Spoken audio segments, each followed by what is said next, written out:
یو کس تپوس کړی چې بعضې زنانه 4-5 ماشومان وي، د هغې نه پس د وقفې دپاره انجکشن لګوي. نو که وقفې دپاره ستن لګوي نو دا سره د کراهته جایز دي، مکروه دي، جایز دي. البته که ماشومن خطی نو هغه ضایع کول ګناه ده، او چې کله پکې سار راغلی نو قتل سره مشابه دي. یو کس وایي چې ما اورېدلی دي چې په قبر کې به عذاب او حساب نی، صرف د قیامت په ورځ به حساب وي. که دا خبره درست دی؟ آیا دا خبره درسته ده؟ نه، په قبر کې حساب شته، دا خبره غلطه ده.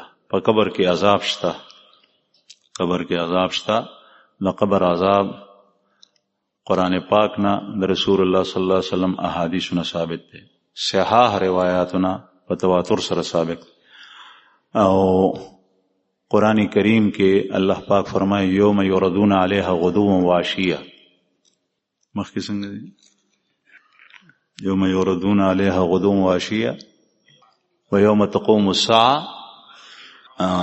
اشد العذاب. فرعونیانو باندې په قبر کې سحر او ماښام عذاب وړاندې کیږي، او چې کله قیامت قائم شي بیا به سخت عذاب ته وړاندې کیږي. نو عذاب قبر شته، حق دی. طریقه څه ده، کیفیت څه دی، الله ته معلوم دی. زمونږ د عقیدې په کتابونو کې دا مسله ذکر ده، شرقایت کې دي وعذاب القبر حق، د قبر عذاب حق دی. دا د اهل سنت والجماعت مسلک دی. یو فرقه تېره شوې ده ګمراه، معتزله، هغوی به وایي چې د قبر عذاب نشته. اوس دا نظریه او دا سوچ لرل دا د معتزله سوچ دی، د هغوی عقیده ده چې څومره اهل سنت مسلمانان سم په اعتدال په لار باندې، هغه ټول قبر عذاب مني. البته د قبر د عذاب نوعیت جدا دی، د آخرت د عذاب نوعیت جدا دی. یو کس وایي چې ما هسپتال کې کار کول، زمونږ سره یو عیسائی مو، د هغې عیسائی سره لاس میلاول، خوراک خوړل او د هغه جوټه وبس کله څنګه دي؟ نو د کافر سره د عیسائی کافر دی، یهودی کافر دی، د کافر سره محبت کول نه منع دي، سخت منع دي. قرآن پاک د رسول الله صلی الله علیه وسلم احادیث ډک دي. مینا او محبت دا به د مسلمان سره کې، د کافر سره نه. البته یو عیسائی کافر باندې ته خوراک وخورې، خورولی شي او اجر هم پکې شته چې هغه نهر وي، او اسحاق پې باندې اوس کې تګې دی، د دې کې اجر دی. او د هغه جوټه اوبه اوس کې نو د کافر جوټه نجس کېږي نه. البته که په خوله کې نجاست و نو بیا نجس کېږي. لکه شراب نجس دي، شراب حرام هم دي او نجس هم دي، پلیت هم دي.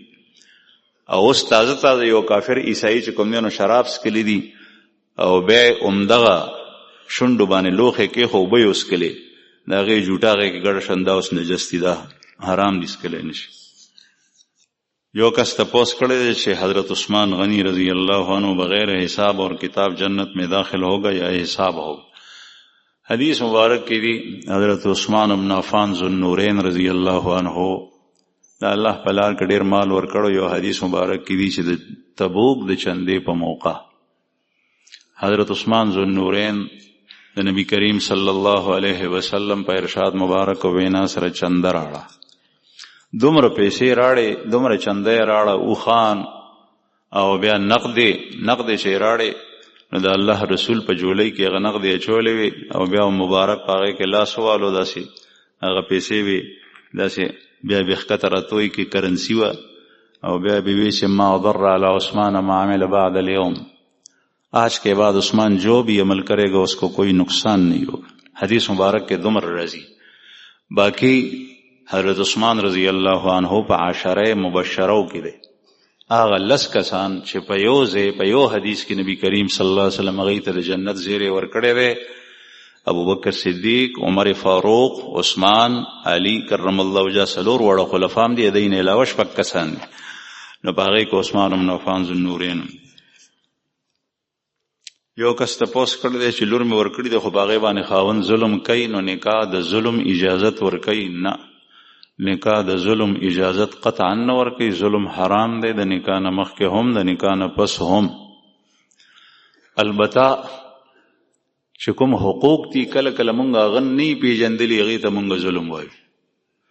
مثلا د یو سړي ښځه هغه بهر په سکول کالج کې نوکره ده، او خاون وته وی چې ته به د نوکري نه کې زتا ته خرچه در کوم ته په کور چار دیواری کې په پرده کې وخت تیرې، دا په دې ښځه باندې ظلم نه دی، بلکې خاون ته دا حق حاصل دی.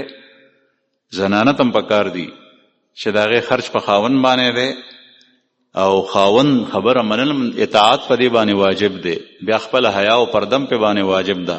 که دا د هغې خلاف کوي نو خاون ته د نیو اجازه شته چې په دې خبرې ونیسي. نو کله مونږ ظلم پیژندل نه چې ظلم څه ته وایي او عدل څه ته وایي. رسول الله صلی الله علیه وسلم فرمایي چې خپل کور کې د ښځې د خپل بال بچ خبره غشتل پکار دي، حرامو کې خو نه دي مبتلا. که چېرې هغه په ګناه کې مبتلا نو خاوند ته د هغې د سزا ورکولو پورې اجازه شته. بال بچ داسې ګناه کې مبتلا دی به منې کوي، ځکه الرجال قوامون علی النساء. نو ظلم قطعا نشي کولی په ښځه باندې، د دنیا دپاره، د پیسو دپاره، د خپل ځان دپاره باندې ظلم کوي. شرعا هغه حق استعمالول د هغې زیاتي کولو شریعت اجازت نه ورکوي، نو دا نشي کولی. دی به په ورځ د قیامت تپوس کوي. رسول الله صلی الله علیه وسلم حدیث مبارک کې وفرمایل چې ستاسو هم په ښځو باندې حقوق دي او د ښځو هم په تاسو باندې حقوق دي. قرآن کریم کې الله پاک فرمایي چې د خاوند هم په ښځه باندې حق دی او د ښځې هم په خاوند باندې حق. یو کس وایي چې زموږ په ګاونډ کې یو درزي دی، د هغه په دوکان کې ډېر په زوره زوره باندې ګانې لګېدلې وي او مونږ څو ځله منع کړو، لیکن هغه منع کېږي نه. دې ګناه کې هغه سره مونږ شریک یو که نه؟ نه، ته ورسره په ګناه کې شریک نه چې تا منع کړی دی، نو ستا په هغه باندې د جګړې وس نشته دی چې تا هغه مرۍ نه ونیسي، جګړه ورسره وکړې، وینا دې ورته کړې دی. ټیک ده، که هغه نه منع کېږي تا ته الله جل شانه اجر درکړو چې تا وینا وکړه، او باقي په دغه حالت کې چې ته صبر کې، د هغې صبر به تا ته الله اجر درکوي. کله کله مونږه سخت نکیر په چا باندې د ګناه په وجه کو، لیکن په هغې کې د الله رضا نه شامل. حال ما ته تکلیف دی نو ځکه په سخت نکیر کوم، نیول کوم. د دې پته هغه ځای کې لګي که چېرې هغه سړی په بله غټه ګناه کې مبتلا وي، لیکن ما ته اذیت نه راکوي، نو بیا پې زه نکیر نه کوم. زه ورته دا نه یم چې داسې مو مثلا که یو سړی رشوت اخلي او سودخور وي، نو ما ورته دا نه دي ویلي، خو چې کله د هغه په کور کې یا په دکان کې ټنګه ټونګه آواز لګي نو بیا په ما باندې هغه بد لګي، نو بیا مونږ نکیر کوو، مونږ وایو چې دی ګناه نه زه منې کوم، خو دی منې کېږي نه. اصل کې ستا په نهي عن المنکر کې هم چل دی، دا ته خپل ځان دپاره منې کې. ګناه منې کول پکار دي، د منکراتو نه نهي پکار ده، لیکن لله فی الله. امام اعظم صاحب په ګاونډ کې یو شرابي و، یهودي و، هغه به شراب څکل او بیا په ځان نه پوهېدو، نو په نشه کې به یې بړ بړ کول له شپې. نو امام ابو حنیفه رحمه الله به چې مونځ ته ودرېدو، د شپې مونځ ته، نو هغه یهودي به آواز اوچت اوچت آواز، کله به یو څه وي، کله به بل څه وي، کفریات به هر څه وي پکې وي، په ځان نه پوهېدو، نشه کې به. نو یو ځل داسې وشو چې امام صاحب شپه تېره شوه، د هغې یهودي څه وانه اورېدل، هغه یهودي ذمي و. بله شپه تېره شوه، بیا یې تپوس وکړو چېرې زما دې ګاونډ کې ما سره خوا په خوا یهودي و، هغه به د شپې چې کوم دی نو داسې چغې ایستې او ما خو نه دي اورېدلي، دا دویمه شپه ده. چا ورته وویل چې صاحب هغه خو هم ستا د وجې نه په جیل کې پروت دی. وی زما د وجې څنګه؟ وی په هغه باندې چا رپورټ کړی دی چې دنه مسلمانان تنګ دي، خصوصا امام ابو حنیفه رحمه الله کور دی په خوا کې او هغه ته ډېر زیات تنګ دی. نو هغه د شپې الله ته ودرېږي نو او دی داسې کوي، نو حکومت هغه بوتلی دی جیل ته. ورته وی چې ښه نه امام ابو حنیفه رحمه الله د هغه د خلاصولو دپاره لاړو. ورته وی چې صاحب زما په وجه مې نیولی دی نو پرېږدئ. دې فرق تاسو زده کوي. دا مطلب دا دی چې د کار کې د الله جل شانه دپاره کو. باقي امام صاحب د هغه اواز نو خوښ، د هغه بړبړې نو خوښ، په خوب کې، په موس کې، په هر څه کې خلل راتلو، لیکن دا یو امتحان د الله د طرف نه، او په هغې امتحان باندې زمونږ اکابرو صبر کول، دا د صبر یو نمونه وه.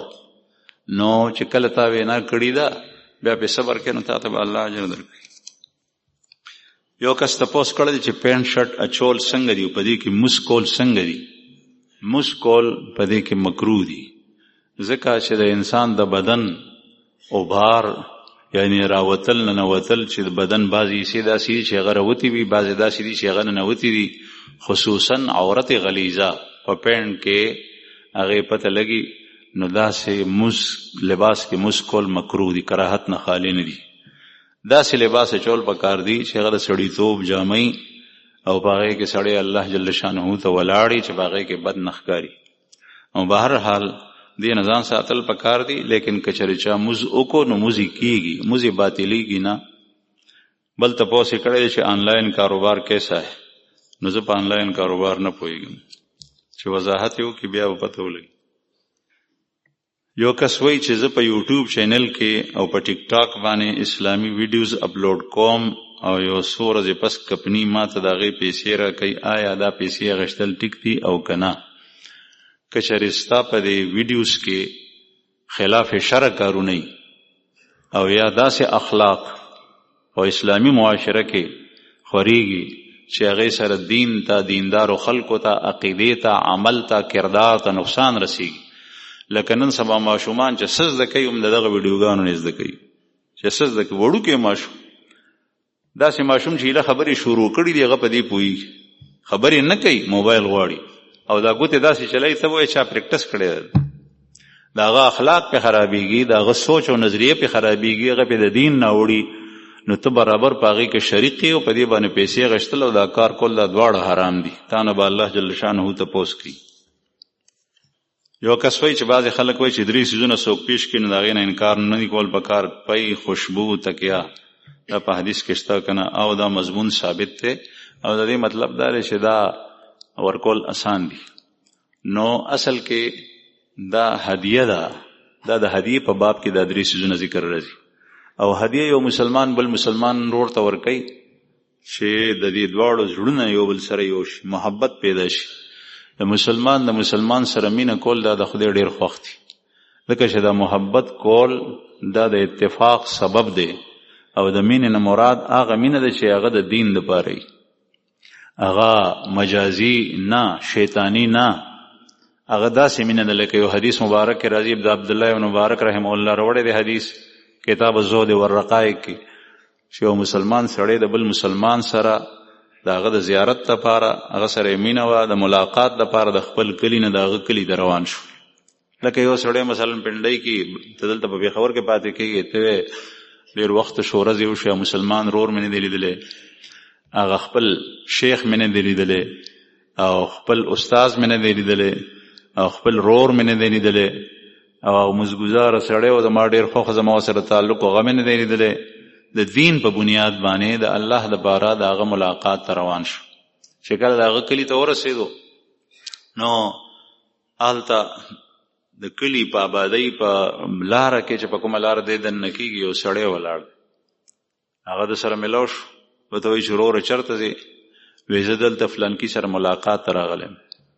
وایي هغه د څه دی؟ رور دی؟ وایي چې نه. وایي عزیز رشته دار دی؟ وایي نه. وایي بیا څه معاملات دي ورسره دي؟ پیسې دي ورپورې یا څه شی دي پې خرڅ کړی دی یا ترې اخلي په دغه سلسله را کې راغلی؟ وایي چې نه. وایي بیا څه دپاره راغلی؟ وایي هغه زما مسلمان رور دی، زما ورسره مینه ده او زه د هغه زیارت کول غواړم. نو هغه کس ورته وایي چې زه فرښته یم، زه الله راستولی ما تا ته د دې زیري ورکولو دپاره چې الله جل جلاله تا سره همدغسې محبت او مینه کوي لکه څنګه چې ته د مسلمان رور سره کوي. الله جل شانه دومره خوشحالي او دا مینه دا سبب دی د یووالي، د مسلمانانو په یووالي باندې، په اتحاد باندې خدای پاک خوشحالي. او دی هدیه ورکولو سره دا مینه سیوا کېږي. نو دا رسول الله صلی الله علیه وسلم حدیث مبارک کې ذکر دی، ځکه چې دا پی ورکول لا آسان دی. نن سبا خو نه نیم خبر مخکې به دا آسان او یو بل کره باستول، بلکې ما هغه زمانه لیدلې ده چې پی خرڅول، غونډ پی د میخو په سر باندې اوړل او ټل واله باندې خرڅول، دا به د کلي په خلکو کې عیب ګڼلی کېدو. تاسو به هم لیدلي په کلو کې عیب ګڼلی کېدو. په کور کې کرایهدار اصول دا به په کلي کې عیب ګڼلی کېدو. اوس کورونه جوړی دی پار چې کرایه پې اوسړي، البته د ښار ترتیب جدا دی. نو دا هدیه ورکول لا آسان دی. خوشبو، تکیه ورکول نه مراد تکیه کې خلش دا غشتل پکار دی، ځکه چې بل تا ته تکیه درکړي او ته ورته وایي چې نه رستو کا، نو هغه زړه ته پې صدمه ورسېده، نو هغه محبت چې و په هغې کې هم کمی رالو. او چې بل تا ته خوشبویي وړاندې کا او ته ورته وایي چې نه رستو که نه یې لګوم، دغسې چې چا تا ته دعوت وکړو او غیر شرعي کارونه د هغه په دعوت او دسترخوان باندې موجود نه دي او ته لا نړی کښېنناستې، نو د هغه زړه قسمه د صدمه رسېږي. ځکه دا کارونه د کولو دي چې دې سره اتحاد او اتفاق پیدا کړي. بل تپوس یې کړی دی چې په عوام الناسو کې دا مشهور دی چې په دسترخوان باندې ماشوم موجود وي، یعنی د لویو سره خوراک کوي، نو د لویو سره به د رزق حساب کتاب کیږي. نو دا خو حساب کتاب خو د هر یو څه شته. قرآن کریم کې الله پاک فرمایي ثم لتسألن یومئذ عن النعیم، تاسو نه به د الله د نعمتونو باره کې تپوس کیږي. خصوصا هغه خلک چې وحی په نافرمانۍ کې د الله تیر کړي او خوري د خدای نعمتونه، نو به تپوس کیږي. دلته که ستا مطلب د سائل دا وي چې د ماشوم او د لوی مال مشترک دی، مال مشترک دی، نو هغه بیا لوی چې کوم دی نو په هغې کې زیاتې کوي، ډېر اخلي، ډېرې خوري او ماشوم ته لږ پاتې کېږي، نو دا د تپوس کولو ځای دا بیا جدا دی، ځکه چې دا مال مشترک کې تا د ماشوم برخه وغواړه. خو قرآن پاک کې د دې ذکر دی چې یتیم مال تاسو په ناحق طریقې سره مخوري. د رسول الله صلی الله علیه وسلم په زمانه کې جنگونو یتیمانم پاتې کېدل، وراره به ترته پاتې شوی وغیره وغیره. بیا به هغه چې کوم دی نو د هغې باره کې آیات نازل شول چې کوم سړی د ماشوم یتیم مال خوري دی په خېټه کې اور اچوي. قرآن پاک کې دي الذين يأكلون اموال اليتامى انما يأكلون في بطونهم نارا وسيصلون سعيرا، چې څوک د یتیم مال خوري نو دی په خېټه کې اور اچوي او دی به جهنم سره یوځای کېږي، په باندې خوري. نو بیا صحابه کرامو چې دا آیت واورېد نو دومره احتیاط به کولو چې بیا به د یتیم دپاره بیله پخوله، ځان دپاره به بیله پخوله، چې دا په هغې کې بیا داسې وشول چې یتیم به کله کله ماشوم به وي چې زه نه خورم، نو هغه روټۍ کټوۍ به یې دغسې پاتې شو. نو رسول الله صلی الله علیه وسلم فرمایل وحی راغله چې نه، د دې نه مراد هغه کس دی چې هغه خامخا د هغه یتیم مال کمول غواړي، خوړل غواړي. او که چېرې داسې وي چې تاسو خیرخواه د یتیم په حق کې کله د هغه تا ته راغلي، کله ستا هغه ته وړېدلي، نو په دې کې څه حرج نشته. یو کس وایي چې د یو زنانه نه ماشوم مړ شو په شپه کې په اوده کې او د خطا نه، او سوال دا دی چې د دې کفارې څه طریقه ده؟ کفاره یې دا ده چې دا به 2 میاشتې روژې نیسي. یو طرف ته په دې باندې د قتل خطا دیت هم دی، خو خاوند هغه معاف کوي نو هغه معاف شو، لیکن بل شی پې د حق د الله حق شته دی، هغه روژې نیولي کفاره 2 میاشتې په مخه روژې نیسي. او په دې کې که چېرته ماهواري راله نو هغه ماهواري چې کوم دی نو هغه چې څنګه ختمه شي نو بیا به فوراً روژې نیسي. او که چېرې ماهواري نه وي نو روژې به مسلسل نیسي، یو ورځ به پکې ناغه نه کوي، که ناغه یې وکړه نو بیا به دا د سر نشي کفاره، په مخه باندې به 2 میاشتې روژې نیسي، په دې باندې خلاصي. یو کس وایي چې زما مور وفات شوه، د هغې په میراث کې ما ته 9.5 لکه روپۍ راورسېدې، په دې باندې زما کور نه جوړېږي، زه د کرایې په کور کې پاتې کېږم، په دې پیسو باندې زه یو وړوکی کاروبار کول غواړم او په منافع باندې خرڅوم، په دې پیسو کې په ما باندې زکات شته او که نه؟ تا دا کاروبار شروع کړی دی نو بیا هم در باندې زکات شته، او که چېرې نه شروع کړی دا جمعواري د سره دغسې پرته ده نو بیا هم در باندې زکات شته. هر حال کې په تا باندې زکات ورکول فرض دی. یو کس وایي چې زما مور په کټ کې موس کوي، دا کټ کې موس کول څنګه دي؟ که د عذر د وجې نه کوي نو موز یې کېږي، مثلا په ناستې نشي کولی، په ولاړې نشي کولی، په ملاستې باندې کوي نو موز یې کېږي، د سر په اشارې سره به دا موس کوي، د سر په اشارې سره. یو کس وایي چې یو سړی دی شراب څکي او په نشه کې هغه کفریات وایي، د ده سره څه کول پکار دی؟ اسلامي حکومت ته پکار دی چې داسې سړي ته سزا ورکړي، او دا د مسلمانانو حکومت خو دی، کم از کم په دې ملک مسلمانان پاتې کېږي، نو په داسې کس باندې سخته سزا ورته ورکول پکار دی، جیل ته اچول پکار دی. یو کس وایي چې زما په مور باندې زما د ورور ښځه ورندار مې تعویزونه وغیره کوي، او زما مور هغې ته بددعا کوي روزانه، دا بددعا کول څنګه دي؟ که هغې ته د تعویزونو پته وي چې دا د شر تعویز په ما باندې کوي نو د هغې بدل او قصاص اخیستی شي، لیکن خیره دی وته نه کوي، صبر دی باندې کوي، ځکه چې خیره د هغې بدل او قصاص نه دی. یو کس وایي چې زمونږ کور دی هغه مونږ د میاشتې په کرایه باندې ورکړی دی، 50,000 کرایه راځي، لیکن د 50,000 د میاشتې په خرچه کې ولګي. اوس مونږ دا تپوس کوو چې آیا په دې باندې زکات کیږي او که نه؟ 10 کاله مخکې مې دا کور اغشتی او که زکات کیږي نو بیا په څه ترتیب سره ورکو چې کله د 50,000 روپۍ کرایه چې تاسو د کور په خرچه کې ځي او تاسو سره جمع کیږي نه، نو په تاسو باندې زکات نشته. بل تپوس کړی دی چې مونږ یو بل کور اغشتی او 12 کاله مخکې د هغې د میاشتې آمدن 42,000 روپۍ دی، لیکن چې کله ما اغشتی نو بیا مې دا سوچ کړی چې یو 2 کاله پس پې خرڅو، نو په هغې باندې زکات شته. ځکه چې کله کور جیداد یو شی په دې نیت والی چې زه به په ګټه باندې خرڅوم، بیا دا تجارت دی او د تجارت په مال کې زکات شته، د کور په هغه ټول مالیت کې زکات شته. بل چې تا یو کسې د دواړه تپوسونه تا کړي دي نه معلومیږي چې 42,000 ستا دا آمدن دی، نو خامخا به تا سره پیسې جمع کیږي، نو چې نصاب ته رسېدلي پیسو باندې تا سره کال تیر شي، بیا چې تا سره کومې د میاشتې کرایه راځي او په هغه ورځو کې چې کله زکات وباسې هغه هم د سره ده او دام دي، نو په ټولو باندې زکات دی. یو کس وایي چې یو سړي ته ډاکټر شراب ورکړي دي د دارو په طور باندې، دا شراب استعمالول څنګه دي؟ په دې کې اکثر علما دا رایي ده چې دا حرام شی نشي ورکولی، لیکن بعضې حضرات وایي که چېرې د بیمارۍ علاج په بله طریقه کې نی، صرف په دغه باندې وي، نو بیا ورکولی شي. او د دې مثال هغوی دا ورکوي فقها په کتابونو کې چې یو سړی دی په سفر باندې روان دی، 2 کسان دي او روټۍ خوړه د یو سړي نوړۍ اونخته په مرۍ کې، خبر هم نشي کولی، ساه هم ورسره بنده شوه، نوړۍ نه ښکته ځي نه بر راځي، اوبه هم نشته دی، بل هیڅ صورت نشته دی چې دا نوړۍ تېره شي، او شراب شته او یو ګوټ یا 2 ګوټو سره دا نوړۍ تېرېدی شي.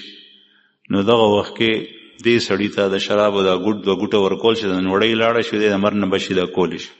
داسې اضطراري حالت که د چا وي بل داروی نی، بیا ورکولی شي، ګني نو حرام دي. یو کس تپوس کړی دی چې ما سره 3 لکه روپۍ دي او ضروریاتو دپاره مې ساتلي دي او کال پې نه دی تېر شوی، په دې زکات شته او که نه؟ زکات مې باندې فرض دی، خو چې کال پې تېر شي، کال شرط دی تېرېدل، چې کله دا 3 لکه روپۍ تا سره کل نه راغلی دي او یا د دې نه مخکې هم تا سره پیسې وې نصاب ته رسېدلي دا 3 لکه مرالی، نو بیا خو در باندې که 3 ورځې مخکې یو ورځ مخکې هم راغلي زکات در باندې شته پکې. او که تا سره نورې پیسې نه وې، نور مال نو، صرف دا 3 لکه روپۍ، نو په دې باندې کال تېرېدل شرط. یو کس تپوس کړی دی چې 4 رکعاته اشراقو نه پس یو سړی 2 رکعاته یا 4 رکعاته نور نفل کوي، نو دا ټیک ته او که نه؟ او کولی شي، نفل کولی شي. یو کس وایي چې د جنج په ورځ باندې چیلې حلالول او صدقه کول دا طریقه ټیک ته او که نه؟ که چېرې دا د الله په نوم باندې حلالې او ته وایې چې دا صدقه کوو چې زمونږ د واده او دا جنج په خیر او عافیت سره وشي، نو ټیک ته. او که ته په دې باندې چې ته پیریان او یا بل مخلوق خوشحاله، نو دا بیا حرام دی. یو کس وایي چې چپله ده او د هغې د لاندې په تلي باندې د میزان ټکی لیکلی شوی دی، د استعمال څنګه دی؟ د میزان لفظ که لاندې په چپل لیکلی شوی، نو استعمال یې جایز دی. یو کس تپوس کړی دی چې په جرابو باندې مسح کیږي او که نه؟ بعضې خلک په جرابو باندې مسح کوي، نه، په جرابو باندې مسح نه کیږي. د مسح کولو دپاره شرط دا دی چې موزی وي یا جرابې وي، هغه چې هغه منعلین او مجلدین وي. منعلین او مجلدین جرابې هغې ته وایي چې په هغې باندې سرمن خطي وي د پاسه، نو بیا ټیک دي. او د مسح دپاره موزې ضروري دي. موزې څه ته ویلی کېږي؟ د سرمنې نه یا د بل یو څیز نه جوړې د جرابو په شکل باندې وي، لیکن هغې کې چې کله ته مسح کوې نو په هغې کې دننه اوبه نه ننوځي، ساس کې شوف کېږي نه. او بل په هغې کې ته تقریبا 2 میله مزل هم کولی شي بغیر سپلو بغیر پیزاره، شلیږي نه. نو او دریم دا ده چې هغه تا پنډۍ سره تړلی نه وي، په خپل هغه جوړې داسې دي چې هغه ټینګې دي، نو په دې جرابو باندې مسح کولی شي، ځکه چې دا موزي دي. یو کس وایي چې زما په ټیکسي کې د چا نه موبایل پاتې شوی دی، هغه موبایل اوس لاک دی، پولیس والو سره مې خبره وکړه او اوس په دې موبایل باندې زه څه وکړم؟ په کار دا چې دا ته مالک ته ورسې ځان سره یې که چې کله یې تپوس وکړي مالک، نو هغه ته یې حواله کړه. یو کس وایي چې یو سړی دی د هغه ګټه د حرامو ده، د هغه نه قرض اخیستی شي پور او که نه. حلال وګوره چې چا کاروبار د حلال وي، که هغه تا ته نه درکوي او ست قرض دې دپاره اخلی چې ستا په کور کې د خوراک څه نشته، اوړه پې اخلی او کپړې پې اخلی ځان ته یا بچو ته، نو چې بل څوک یې نه درکوي نو بیا دې سړي نه مغشتی شي. یو کس وایي چې محمد آیان نوم کې خل څنګه دي او د دې څه معنی ده؟ اوس خو مې ذهن کې نه راځي چې د آیان څه معنی ده، خو نوم کې خل جایز دي ده. یو کس وایي چې یو زنانه ده، هغې سره 3 تولې سونه ده، لیکن هغې سره نقد پیسې نشته دی، دې زنانه ته زکات ورکول څنګه دي؟ خاوند یې بېروزګار دی، زکات نشي ورکولی دی، په دې نه کېږي. یو کس تپوس کړی دی چې د یو سړي 15 لک روپۍ ما ځان سره ایسارې کړې وي، زما حیثیت ما ورکولی شوې، لیکن هغه مې نه وې ورکړي او 1 کال پس هغه روپۍ ما هغې سړي ته ورکړي چې دا 1 کال ما ځان سره دا پیسې ایساره کړې وي، نو د دې څه کفاره ده؟